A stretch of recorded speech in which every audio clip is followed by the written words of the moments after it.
بسم اللہ الرحمن الرحیم۔ السلام علیکم ناظرین، ڈی او ایجوکیشن ساہیوال سید راشد لطیف نے گورنمنٹ پرائمری اسکول نئی آبادی ہڑپا شہر کا دورہ کیا ہے اور وہاں پر انہوں نے شجر کاری مہم کا بھی آغاز کر دیا ہے۔ اس حوالے سے ہمارے نمائندے جاوید اقبال وہاں پر موجود ہیں، ان سے تفصیلات لیتے ہیں۔ جی جاوید، کیا کہنا ہے ڈی او ایجوکیشن کا؟ تفصیلات سے آگاہ کیجیے۔ آج ڈی او ساہیوال سید راشد لطیف نے گورنمنٹ پرائمری اسکول ہڑپا نئی آبادی میں شجر میں پودا لگا کر شجر کاری کا افتتاح کیا۔ میسج اور تحریک کے حوالے سے پورے پاکستان اور بالخصوص پنجاب میں شجر کاری مہم گرین پاکستان اور گرین پنجاب کے حوالے سے کمپین چل رہی ہے اور دیگر محکموں کے ساتھ خاص طور پہ محکمہ تعلیم اس میں بھرپور حصہ لے رہا ہے۔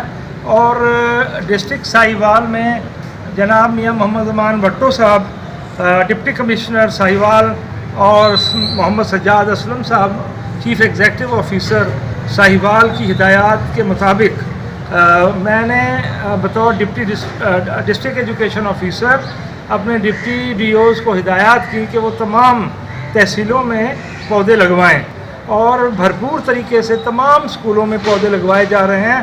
آج نئی آبادی ہڑپا میں یہ پودا لگا کے میں نے اسکول کے لیے پلانٹیشن کا افتتاح کیا ہے اور انشاءاللہ الرحمن آپ دیکھیں گے کہ ہمارا ملک اور خاص طور پہ پنجاب جو ہے سرسبز پنجاب بن جائے گا۔ آپ کو معلوم ہونا چاہیے اور بچوں میں بھی یہ ہم آگاہی دے رہے ہیں کہ درختوں کے بغیر زندگی ناممکن ہے۔ درخت پودے جہاں خوبصورتی کا ذریعہ ہیں، جمالیات اور حسن معاشرے میں پیدا کرتے ہیں، وہاں یہ ہمارے لیے آکسیجن، ہمارے لیے سایہ اور ہمارے لیے لکڑی بھی مہیا کرتے ہیں۔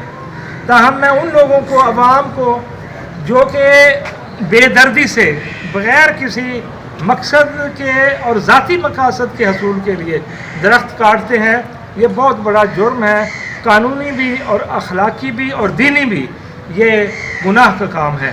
ہمیں مل کے عوام، بچوں، نوجوانوں، مرد اور خواتین سب کو مل کے ایک ہو کے اس تحریک کو کامیاب بنانا چاہیے تاکہ ہمارا ملک سرسبز و شاداب نظر آئے۔ شکریہ۔